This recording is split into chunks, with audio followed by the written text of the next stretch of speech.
As-tu déjà ressenti que tout dans ta vie allait bien, jusqu'à ce qu'un seul moment bouleverse tout? C'est ainsi que commence cette histoire.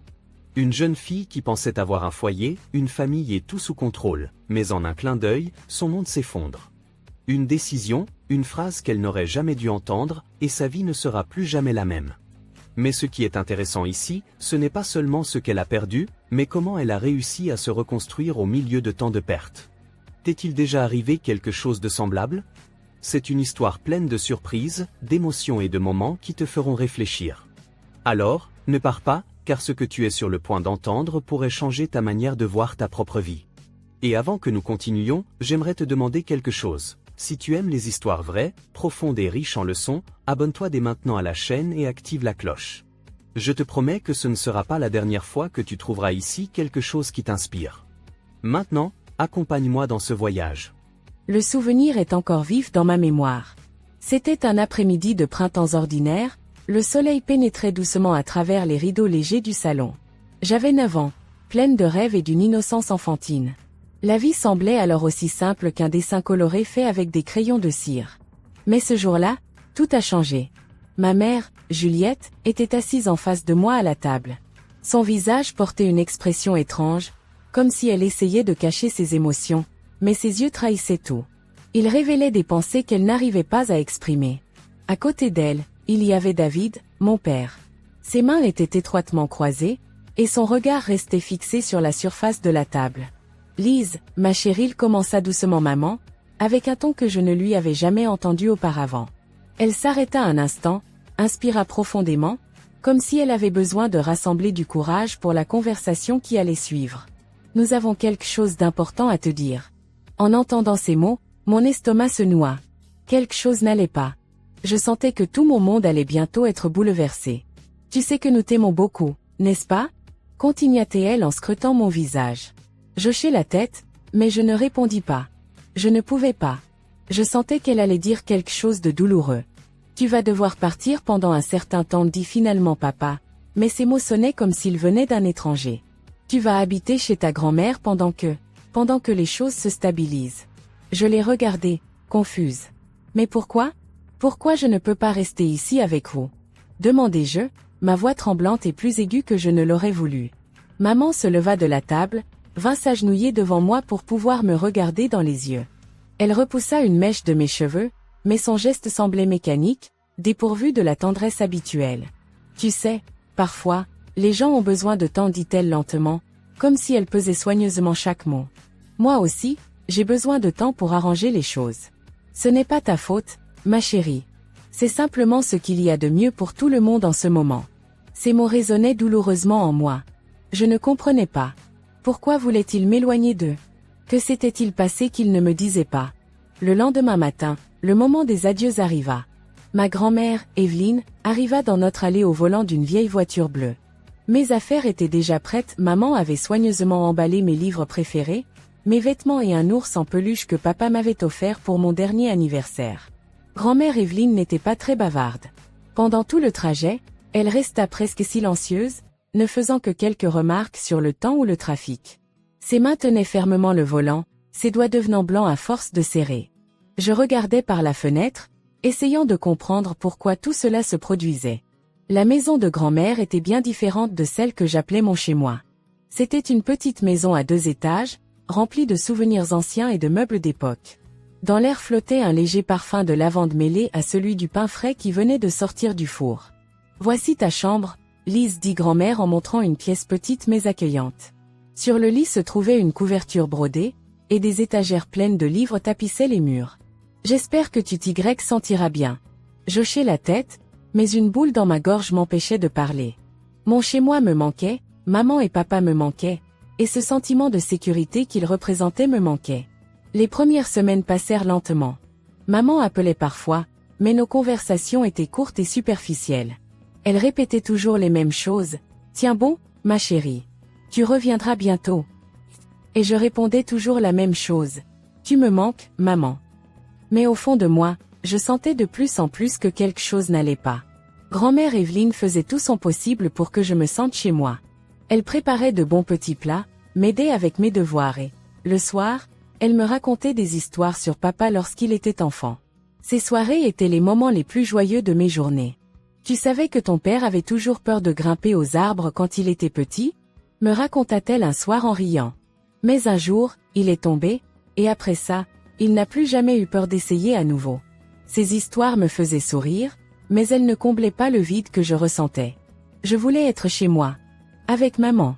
Un soir, cependant, tout changea. Je dessinais tranquillement à la table lorsqu'un appel retentit sur le téléphone de grand-mère. Elle répondit, mais ne quitta pas la pièce, et je ne pus m'empêcher d'entendre une partie de la conversation. « Juliette, ça ne peut pas continuer ainsi » dit Evelyne d'un ton ferme. « Lise ne comprend pas pourquoi tu l'as laissée ici. Une enfant ne mérite pas ça. » Mon cœur se mit à battre plus vite. Maman parlait avec grand-mère? Je sais que c'est difficile, entendis-je la voix de maman, mais elle était si basse que j'avais du mal à comprendre. Je te demande juste encore un peu de temps. Encore un peu de temps? Juliette, cela fait déjà 2 mois qu'elle est ici. La voix d'Evelyne devint plus tranchante. Qu'est-ce que tu lui caches? Pourquoi ne lui dis-tu pas tout? Maman ne répondit pas immédiatement. Le silence s'étira, et je sentis que quelque chose d'important était sur le point d'éclater. Je ne veux pas qu'elle le sache maintenant, finit par dire maman d'une voix basse. Elle n'est pas prête. La conversation continua, mais Evelyne quitta la pièce, et leurs mots se perdirent dans la distance. Je restai seule, les pensées tourbillonnant dans ma tête. Elle n'est pas prête. Pas prête pourquoi? Qu'est-ce que maman ne me disait pas? Le reste de la nuit, je restais éveillée, incapable de dormir. Mes pensées s'emballaient, cherchant désespérément à assembler les morceaux du puzzle. Je sentais que quelque chose d'important avait changé, mais je ne savais pas encore quoi exactement. Le lendemain matin, j'essayai d'interroger Evelyne, mais elle se contenta de répondre. Ce n'est pas à moi de te le dire, Lise. C'est à ta mère de t'expliquer.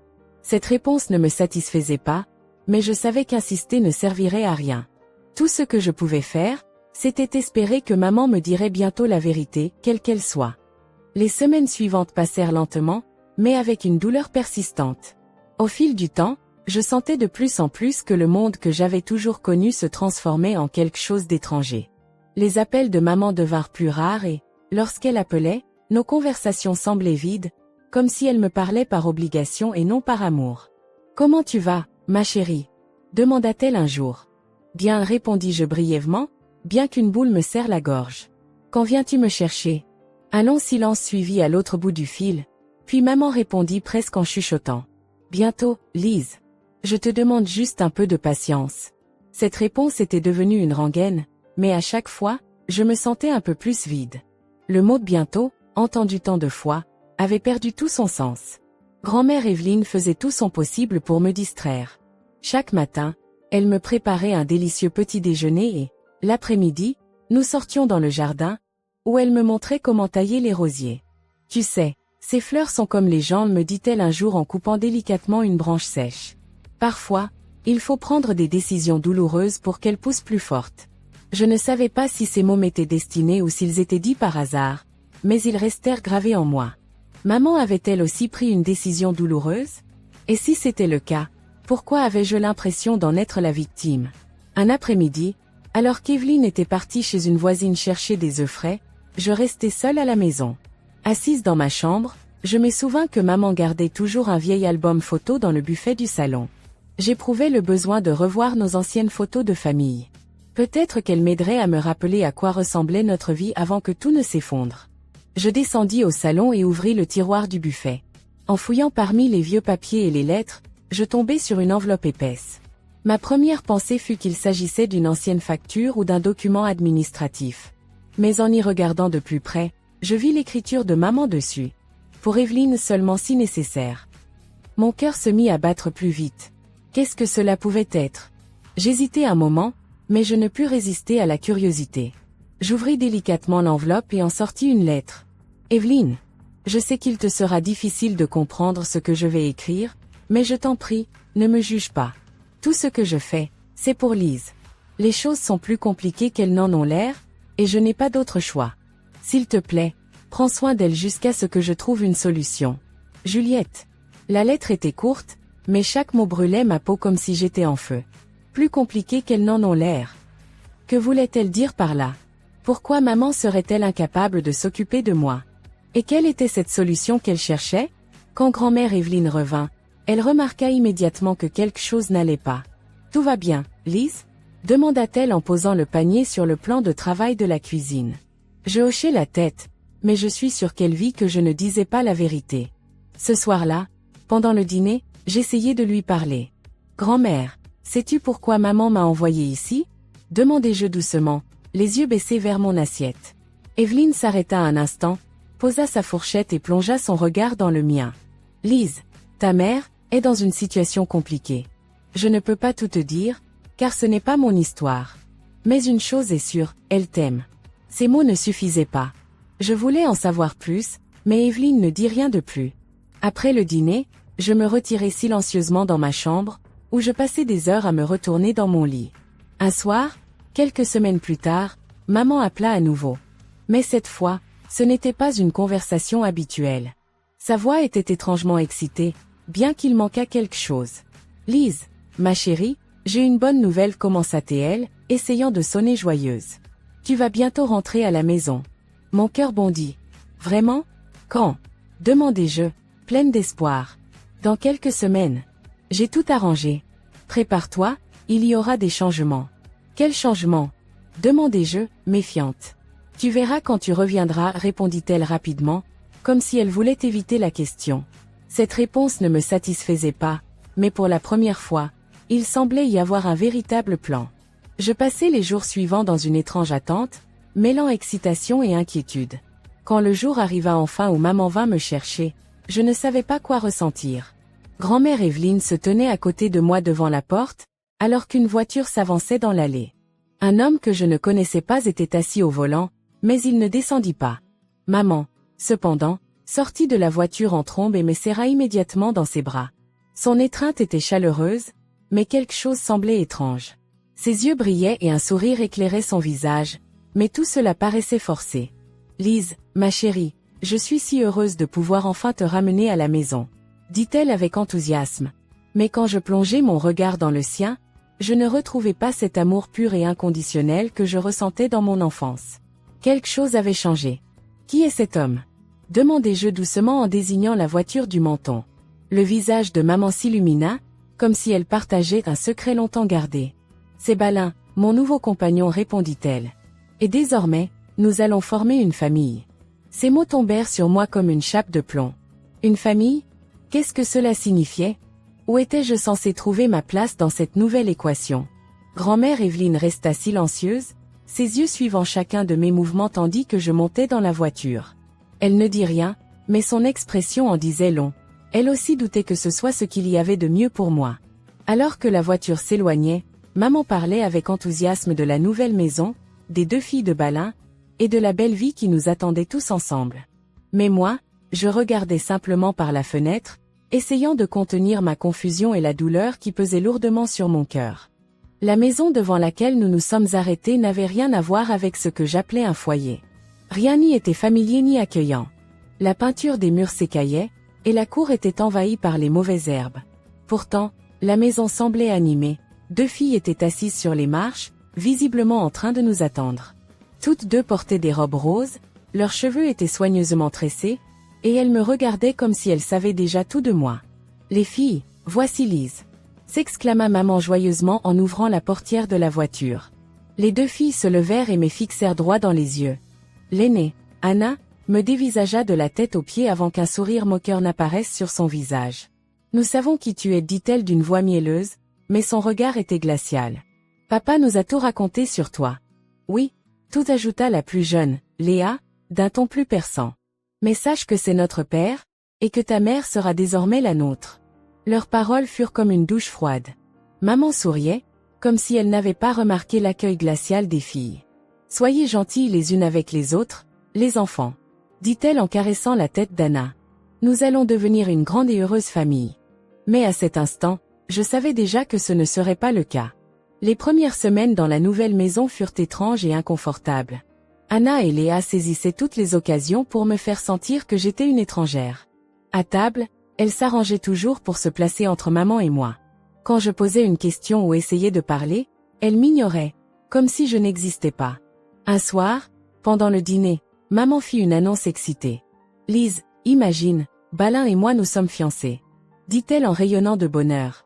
Et le mariage aura lieu dans quelques mois à peine. Tout le monde applaudit et sourit. Je réussis à forcer un faible sourire, mais mon cœur était lourd. Ce soir-là, assise dans ma chambre, je me demandais comment ma vie avait pu devenir si étrangère. Mon foyer n'était plus qu'un lointain souvenir, et maman semblait s'être transformée en quelqu'un que je ne reconnaissais plus. Le jour du mariage, la tension était palpable. Maman était radieuse dans sa nouvelle robe blanche, tandis qu'Anna et Léa tournaient sur elles-mêmes dans leur robe rose de demoiselle d'honneur. Moi, on m'avait donné une simple robe bleue, qui tranchait complètement avec celle des autres. Quand maman avait proposé que nous portions toutes les trois des robes identiques, Anna et Léa avaient protesté avec véhémence. « On ne portera pas la même robe qu'elle », avait-elle crié à l'unisson. « Elle ne fait même pas partie de la famille. » Ces paroles m'avaient transpercé comme une lame, mais maman n'avait pas réagi. Elle avait simplement haussé les épaules, comme si c'était normal, et continué à préparer le mariage. Sur les photos du mariage, on me voit à peine. Anna et Léa s'étaient placées stratégiquement pour me cacher. En regardant ces photos plus tard, j'ai réalisé que cette nouvelle famille ne serait jamais la mienne. Après le mariage, les choses ne firent qu'empirer. Balin, bien qu'il n'ait jamais été directement méchant avec moi, se comportait comme si je n'existais pas. Il rentrait du travail, étreignait Anna et Léa, embrassait maman, puis passait à côté de moi comme si j'étais un simple meuble. Maman mettait toute son énergie à prouver à quel point elle était dévouée à sa nouvelle famille. Toute son attention était tournée vers Anna et Léa, tandis que je me sentais de plus en plus reléguée au second plan. Notre premier Noël ensemble révéla clairement ma place dans cette nouvelle hiérarchie familiale. Anna et Léa reçurent des iPads dernier cri, tandis que je me retrouvais avec un téléphone basique et quelques vêtements bon marché. « J'espère que ça te plaît », dit maman avec un sourire, mais son regard était déjà ailleurs, comme si ma réaction n'avait aucune importance. Un après-midi, alors que je dessinais dans ma chambre, je sentis une présence. Je levai les yeux et vis Anna debout à la porte. « Ce collier est joli », dit-elle en pointant du doigt le pendentif que je portais. C'était un médaillon que grand-mère Evelyne m'avait offert, contenant une photo de papa. « Merci », répondis-je en évitant son regard. « Tu devrais le partager », continua-t-elle. « C'est ce que les sœurs font. »« C'est le mien », rétorquai-je fermement. Le lendemain matin, la chaîne du médaillon était brisée, et je retrouvai le pendentif en morceaux sur mon bureau. Ce genre d'incident devint de plus en plus fréquent. Quand je recevais quelque chose de spécial de la part de grand-mère Evelyne, comme un kit de dessin, je le retrouvais quelques jours plus tard cassé ou inutilisable. Quand je montrais ça à maman, elle haussait les épaules. « Lise, arrête de dramatiser », disait-elle. « Tu as sûrement laissé ça dehors sous la pluie. » Cette indifférence me brisait complètement le cœur. Un jour, maman m'annonça encore une grande nouvelle. « Lise, nous avons une grande nouvelle », dit-elle, visiblement excitée. « Nous allons avoir un bébé. » Mon cœur se serra. Tout le monde autour de moi était ravi, mais je savais ce que cela signifiait. Il y aurait encore moins de place pour moi dans cette nouvelle famille. Quand le bébé, Marcel, naquit, toute l'attention se porta sur lui. Maman et Balin faisaient comme si je n'existais pas. Quelques semaines plus tard, pendant une réunion familiale, un événement fit tout éclater. « Maintenant que Marcel est là, nous devons réorganiser les chambres », t'annonça Balin. Nous pensions, Lise, qu'il serait mieux que tu partages ta chambre avec Anna et Léa, pour que Marcel puisse avoir la sienne. « Non », criai-je avant même d'y réfléchir. « C'est ma chambre. C'est la maison de mon père. » Un silence lourd s'installa dans la pièce. Le visage de maman blêmit, puis devint rouge de colère. « Comment peux-tu dire ça ?» demanda-t-elle d'une voix tremblante. « Comment peux-tu être aussi égoïste ?»« Ce n'est pas de l'égoïsme, » répliquai-je. « C'est le seul endroit qui me rappelle encore mon foyer. » Maman éclata en sanglots, le visage de Balin vira au rouge de colère, et Anna et Léa me fixaient avec stupéfaction. À cet instant, je compris qu'il n'y avait plus de place pour moi dans cette maison. Ce soir-là, je rassemblai mes affaires et appelai grand-mère Evelyne. « Grand-mère, puis-je venir chez toi ?» demandai-je, essayant de retenir mes larmes. « Bien sûr, ma chérie, » répondit-elle immédiatement. « Ma maison sera toujours ouverte pour toi. » Quand la voiture de grand-mère entra dans l'allée, maman et Balin observaient depuis la fenêtre. Ils ne firent rien pour m'arrêter, ils ne s'excusèrent pas. Ils restèrent là, comme soulagés que je parte enfin. Ce soir-là, dans la maison d'Evelyne, je me sentis, pour la première fois depuis longtemps, capable de respirer librement. La maison de grand-mère Evelyne était comme une vieille couverture qui m'enveloppait et me protégeait du froid du monde extérieur. Dès que je suis entrée, l'odeur familière de la maison, du pain fraîchement sorti du four et de la lavande séchée a envahi mes sens, et le nœud dans ma poitrine a lentement commencé à se desserrer. Maintenant, tu es en sécurité, Lise, dit grand-mère en posant ma valise dans la chambre d'amis. Cette maison a toujours été la tienne, et elle le restera. Ces paroles m'ont tiré des larmes. Je savais qu'elle le pensait sincèrement. Cette nuit-là, j'ai dormi plus profondément que je ne l'avais fait depuis longtemps. Le silence n'était pas oppressant, mais apaisant. Le lendemain matin, Evelyne m'a préparé des œufs brouillés avec du pain frais et de la confiture maison aux abricots. Chez elle, les repas étaient toujours une sorte de rituel. Ils ne consistaient pas seulement à se nourrir, mais aussi à se ressourcer spirituellement. « Que aimerais-tu faire maintenant, ma chérie ?» demanda grand-mère alors que nous étions assises à la table de la cuisine. Je réfléchis un instant. Je n'avais pas de plan. Je ne savais pas quoi faire. Tout ce que je savais, c'est que je ne voulais pas retourner chez maman et Balin. Je ne sais pas, avouai-je finalement. Peut-être juste retrouver une vie normale. Alors commençons ici, dit Evelyne avec un sourire.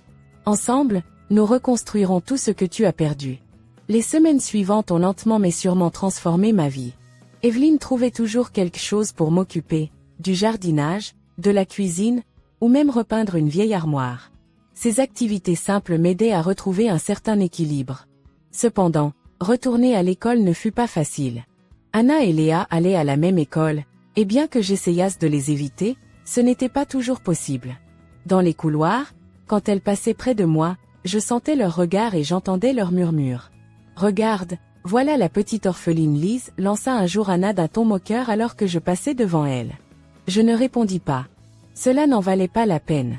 Mais chaque remarque comme celle-là fissurait un peu plus l'armure que je commençais à construire auprès d'Evelyne. Un après-midi, en rentrant de l'école, je trouvai grand-mère qui m'attendait dans le salon.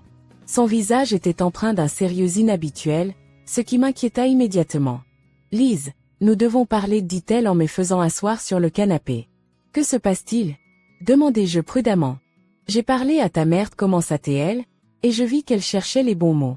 Elle m'a proposé de renoncer à ses droits parentaux. Ces paroles semblaient suspendre le temps. « Qu'est-ce que ça veut dire » murmurai-je. « Cela signifie que je pourrais devenir officiellement ta tutrice », répondit Evelyne. « Si tu le souhaites. » Mon cœur se serra à la fois de douleur et de soulagement. D'un côté, je ressentais le poids du rejet de ma mère, mais de l'autre, je savais qu'Evelyne avait toujours été là pour moi. « Oui », dis-je, les larmes me montant immédiatement aux yeux. « Je le veux. » Evelyne me prit dans ses bras et murmura. « Cette maison a toujours été la tienne, Lise. Et maintenant, elle le sera officiellement. » Les semaines suivantes furent remplies de démarches administratives.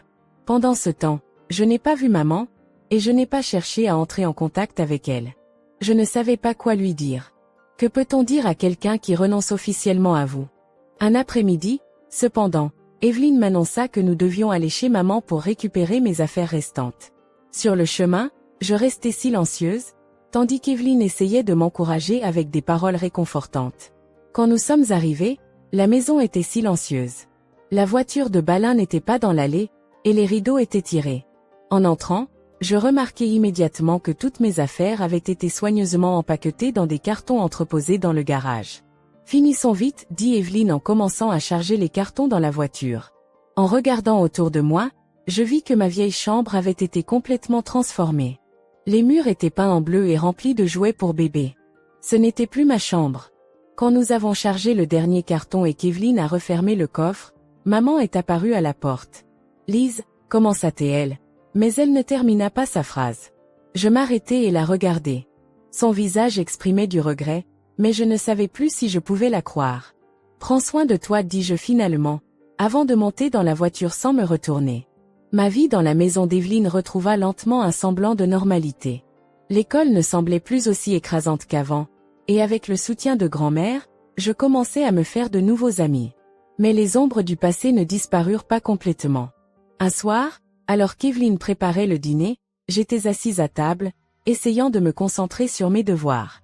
Mon téléphone sonna, et en regardant l'écran, je vis le nom de maman s'afficher.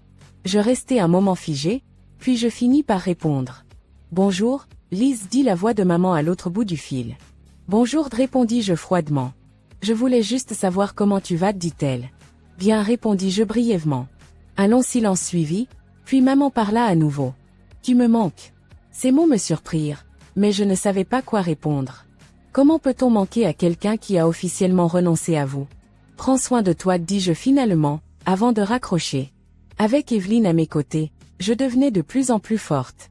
Avec son soutien, j'ai décidé de concentrer toute mon énergie sur mon avenir.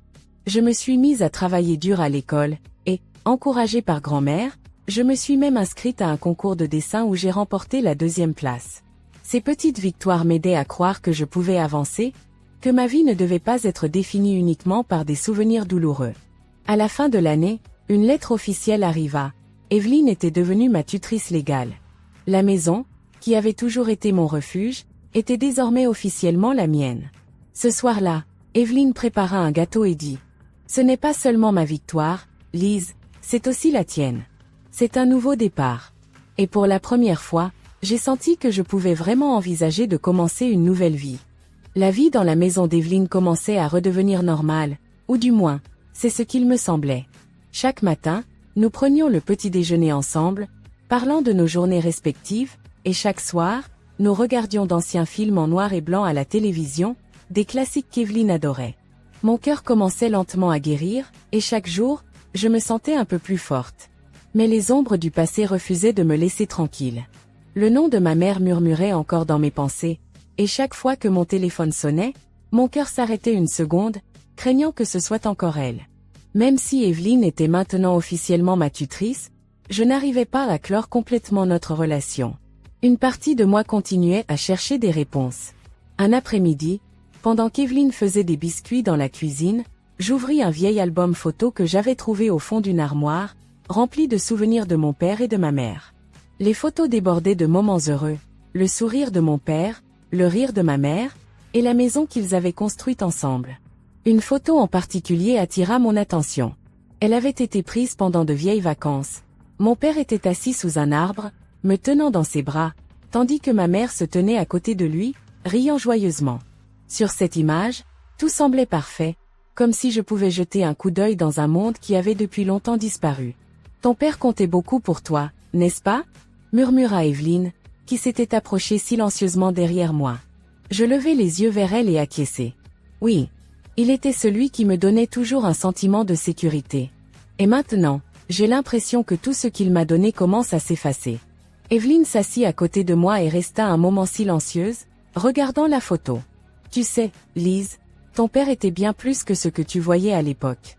Il a toujours lutté pour toi et pour ta vie. Et s'il était encore là aujourd'hui, je suis sûre qu'il serait fier de toi. Ces paroles réchauffèrent mon cœur, mais elles laissèrent aussi un vide étrange. Grand-mère, pourquoi maman a-t-elle tellement changé? Demandai-je doucement. Elle était comme papa, avant. Du moins, c'est ce que je pensais. Que lui est-il arrivé? Le visage d'Evelyne s'assombrit, et je vis que ma question ravivait en elle une douleur. Elle ferma les yeux un instant, comme si elle essayait de chasser les souvenirs.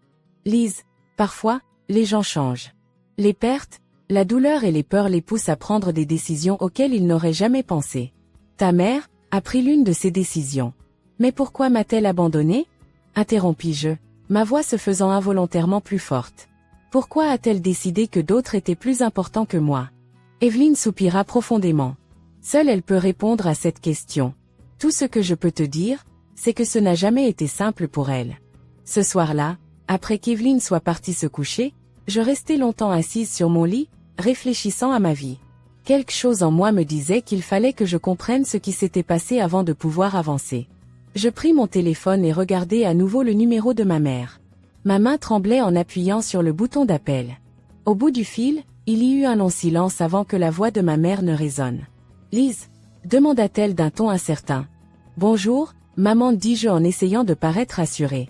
Je veux te parler. » Sa voix trahissait sa surprise. « Bien sûr. »« Quand ?»« Demain. » En personne, répondis-je fermement. Elle hésita un instant, puis dit « D'accord. » Le lendemain, Evelyne m'emmena en voiture au lieu de rendez-vous. J'avais choisi un parc, car je ne voulais pas retourner dans cette maison qui avait autrefois été mon foyer, mais qui me semblait maintenant étrangère. Maman était déjà là quand je suis arrivée. Son visage semblait fatigué, et elle paraissait nerveuse. En me voyant, Elle tenta d'esquisser un léger sourire, mais ses yeux reflétaient une profonde tristesse. Merci d'être venue, dit-elle doucement alors que nous nous asseyions sur un banc.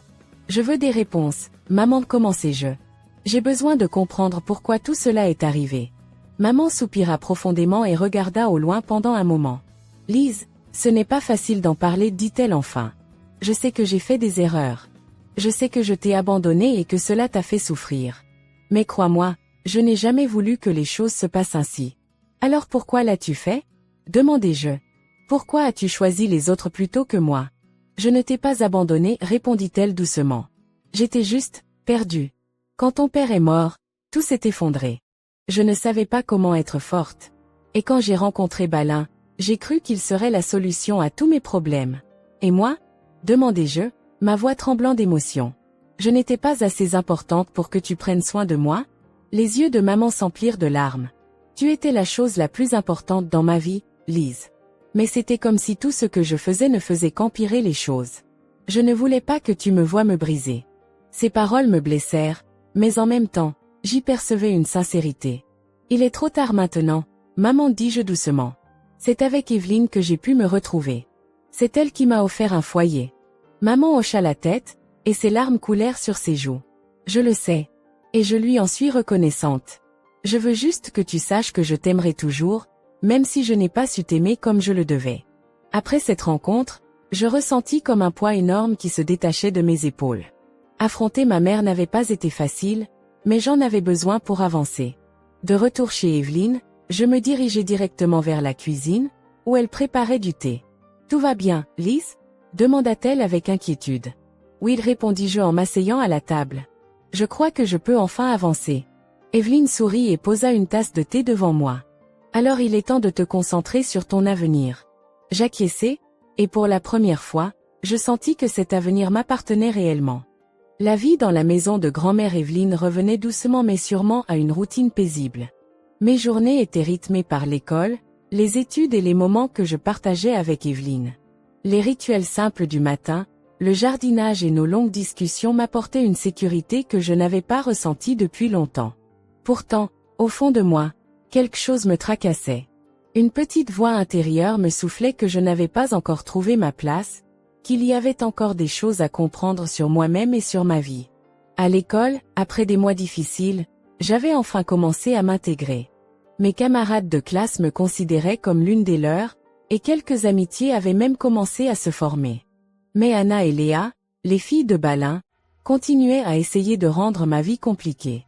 Même si je ne vivais plus avec elles, elles trouvaient encore le moyen de m'atteindre, notamment pendant les pauses ou les moments passés dans les couloirs entre les cours. Un après-midi, alors que je rangeais mes affaires dans mon casier, Anna s'approcha de moi et murmura d'une voix basse. « Tu crois toujours être meilleure que nous? Juste parce que ta grand-mère t'a récupéré ?» Je ne répondis pas. Je refermai la porte de mon casier et m'apprêtai à partir, mais Anna insista. « Tu sais, Lise, le fait que ta mère t'ait abandonnée dit tout de toi. Tu n'es qu'un poids, une charge. » Ces mots me blessèrent profondément, mais je pris une grande inspiration et m'éloignai sans répondre. Je ne voulais plus me battre. Je savais que ces paroles en disaient plus sur elle que sur moi. Ce soir-là, je racontai l'incident à Evelyne. Elle m'écouta patiemment, puis prit doucement ma main. « Lise, les gens essaient parfois de blesser les autres parce qu'eux-mêmes souffrent à l'intérieur, dit-elle doucement. Ce n'est pas ta faute si Anna est comme ça. Mais tu ne dois pas laisser ces mots définir qui tu es. » Je hochai la tête et tentai d'intégrer ses paroles. Je savais qu'elle avait raison, mais il m'était encore difficile de laisser derrière moi la douleur causée par Anna. Malgré cela, mes résultats scolaires s'amélioraient de jour en jour, et avec le soutien d'Evelyne, je commençais à prendre mon dessin plus au sérieux. J'avais toujours aimé créer, mais je ressentais maintenant que le dessin était mon véritable moyen d'expression. Un de mes professeurs, Monsieur Kovacs, remarqua mon talent et m'encouragea à participer à un concours artistique local. « Lise, tes œuvres débordent d'émotion, me dit-il un jour après un cours. C'est un don particulier. Tu devrais l'exploiter. » Au début, j'étais hésitante, mais Evelyne m'encouragea également. Je décidai donc de me lancer. Pendant des jours, je travaillais sur une peinture basée sur une vieille photo de mon père et moi. Quand je l'eus terminée, Evelyne l'admira avec des larmes aux yeux. « Elle est magnifique, Lise, murmura-t-elle. Est tellement authentique. Ma peinture remporta finalement la 2e place au concours, ce qui me donna une énorme confiance en moi. Je ressentais que l'art était l'endroit où je pouvais réellement être moi-même. Une nuit, alors que nous buvions du thé dans le salon, je partageais avec Evelyne une pensée qui me hantait depuis un certain temps. « Grand-mère, as-tu déjà pensé que je pourrais déménager une fois que j'aurai terminé l'école ?» demandai-je timidement. Evelyne posa sa tasse et me regarda. Une ombre de tristesse traversa son visage, mais elle finit par sourire. « Lise, la vie consiste à trouver son propre chemin, répondit-elle. Et si tu sens que ta place est ailleurs, je te soutiendrai toujours. » Ces paroles me rassurèrent, mais elles me firent également peur. La maison d'Evelyne était un refuge sûr, et il m'était difficile d'imaginer qu'un jour, je devrais la quitter. Les mois passèrent rapidement, et bientôt vint le moment des examens de fin d'année. Entre les études et les épreuves, je tentais de trouver du temps pour réfléchir à ce que je voulais faire de ma vie. Monsieur Kovacs me suggéra de postuler dans une école d'art, et Evelyne soutint cette idée de tout cœur. Un soir, alors que je remplissais les documents d'inscription, Evelyne s'assit à côté de moi. « Lise, je sais que tu as peur du changement, dit-elle. Mais souviens-toi que je serai toujours là pour toi. Peu importe où tu iras, cette maison restera ton foyer. » Je hochai la tête, et ces mots me donnèrent de la force. Le jour de la remise des diplômes arriva rapidement, et Evelyne était assise parmi le public, rayonnante de fierté. Lorsque mon nom fut appelé et que je reçus mon diplôme, j'eus l'impression de clôturer un chapitre de ma vie et d'ouvrir la porte à un monde totalement nouveau. Après la cérémonie, Evelyne me prit dans ses bras et me murmura. « Je ne pourrais pas être plus fière de toi, Lise. » Peu de temps après la remise des diplômes, une lettre arriva. J'avais été acceptée dans l'une des meilleures écoles d'art du pays. Les larmes brillèrent dans les yeux d'Evelyne lorsque nous lûmes la lettre ensemble. « Ce n'est que le début, ma chérie, dit-elle en serrant ma main. » Les semaines avant mon déménagement passèrent rapidement. Evelyne m'aida à faire mes bagages, et nous passâmes chaque moment possible ensemble. Le jour du départ, il fut difficile de nous dire au revoir, mais je savais que je pourrais toujours revenir vers elle. « Prends soin de toi, Lise, dit Evelyne alors que je montais dans le train. « Je prendrai soin de moi, grand-mère, répondis-je, en essayant de retenir mes larmes. La vie à l'université ouvrit un tout nouveau monde pour moi. Je me fis de nouveaux amis, appris de nouvelles techniques, et chaque jour, je me rapprochais un peu plus de mon identité d'artiste. Mais chaque soir, j'appelais Evelyne pour lui raconter jusqu'au moindre détail de ma journée. Un jour, alors que j'étais en plein milieu d'un projet de groupe, je reçus un appel de ma mère. Nous parlions rarement, alors j'étais surprise qu'elle prenne contact. « Bonjour, Lise, commença-t-elle d'une voix incertaine. Je voulais juste savoir comment tu vas. » « Bien, répondis-je, bien que cet appel inattendu m'ait déstabilisé. « Je suis fière de toi, dit-elle doucement. Je sais que je n'ai pas été une bonne mère, mais je suis heureuse de voir que tu es devenue si forte. » Ces paroles me surprirent, et je ne savais pas quoi répondre. Mais quelque chose en moi me dit qu'elle faisait peut-être enfin un pas vers la réconciliation. Les années passèrent rapidement, et après avoir obtenu mon diplôme, je décidai d'ouvrir mon propre atelier. Evelyne me soutint dès le premier jour et assista à chaque exposition que j'organisais, toujours au premier rang. À travers mon art, je pouvais exprimer tout ce que j'avais vécu, et je sentais que j'avais enfin trouvé ma place dans le monde. Et même si le chemin n'avait pas été facile, je savais que je n'aurais jamais pu arriver là sans Evelyne et l'amour qu'elle m'avait donné. Au fil des années, mon atelier devint de plus en plus prospère.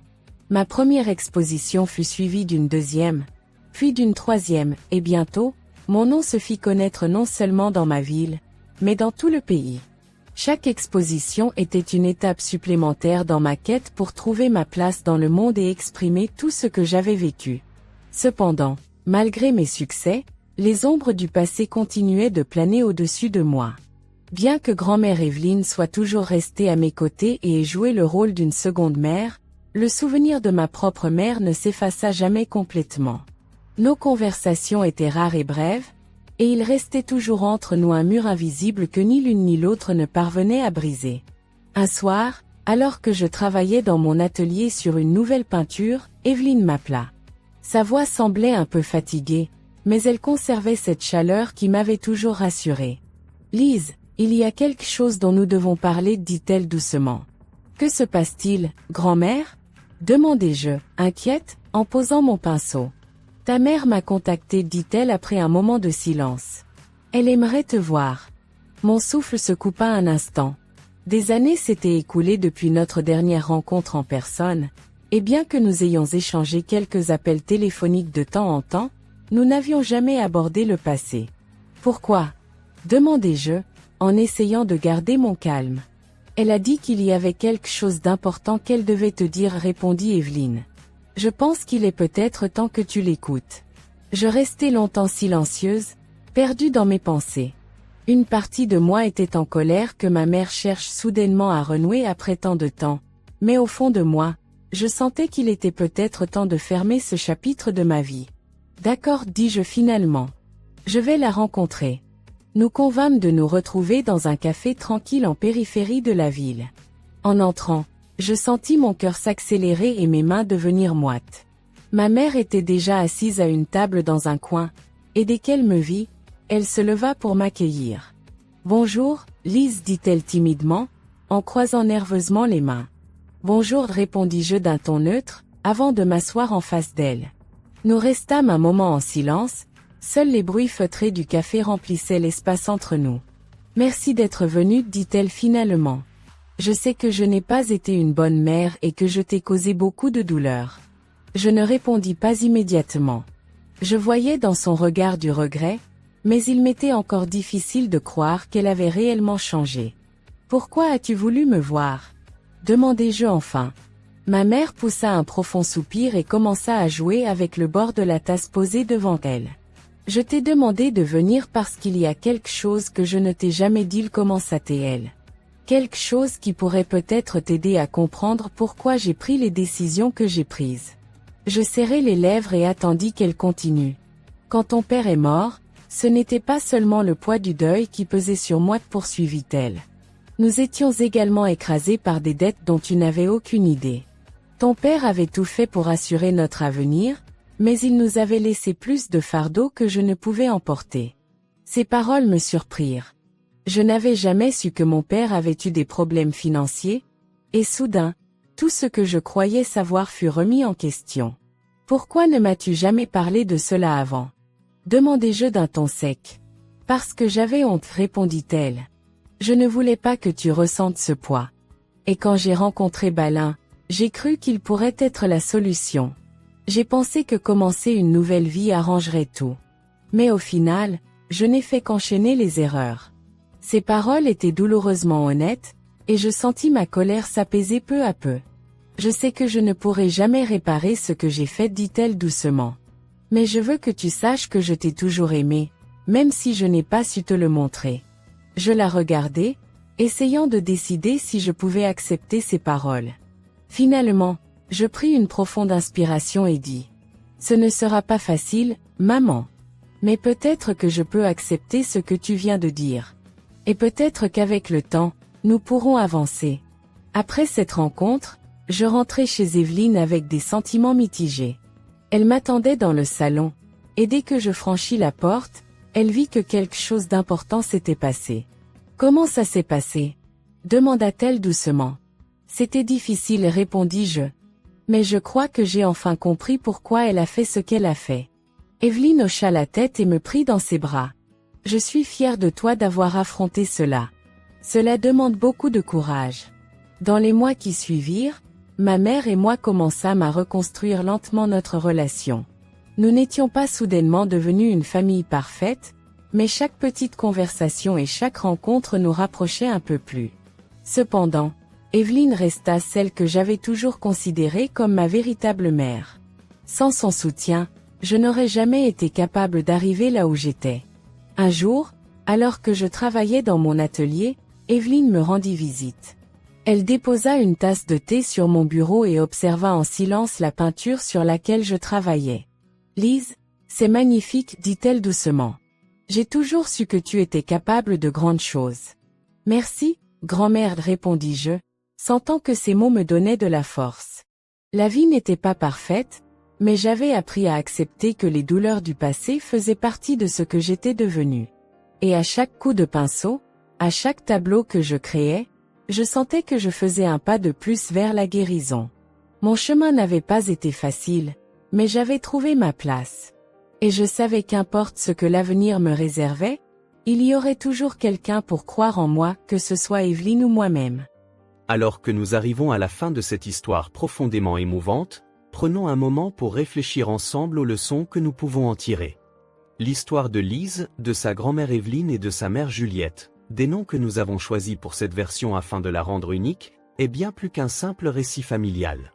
C'est une réflexion sur la douleur, les erreurs, le pardon, finalement, la réconciliation.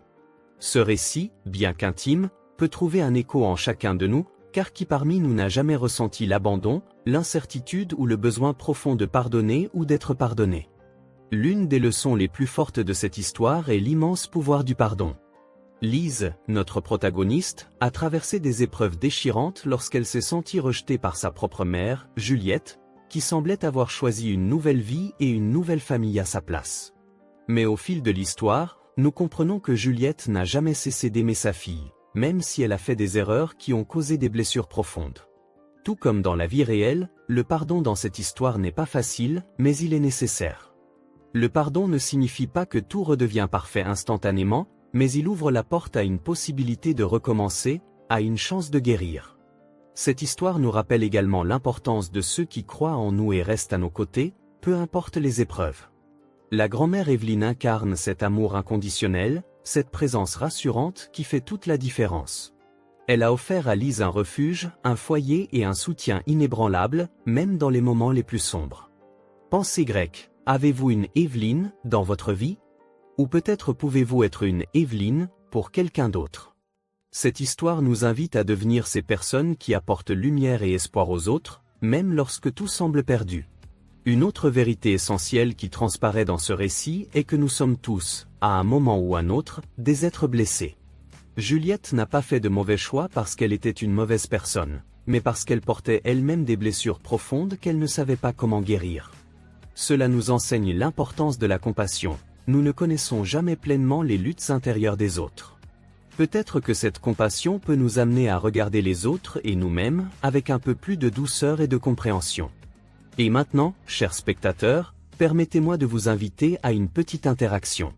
Si cette histoire vous a touché, n'hésitez pas à mettre un « j'aime » à cette vidéo et à vous abonner à notre chaîne pour ne pas manquer nos futures histoires pleines d'émotions et de réflexion. Et dites-nous dans les commentaires ce que vous avez appris de cette histoire. Peut-être avez-vous vécu une situation où vous avez dû pardonner à quelqu'un, ou peut-être avez-vous été celui ou celle qui a demandé pardon. Partagez vos pensées en échangeant, nous pouvons tous apprendre les uns des autres et grandir ensemble. Ce que nous construisons ici, ce n'est pas seulement une communauté de récits, mais aussi un espace où nous pouvons nous soutenir mutuellement. Enfin, je voudrais partager avec vous une vérité profonde qui se reflète dans cette histoire, mais qui va bien au-delà, l'amour incommensurable de Dieu pour chacun de nous.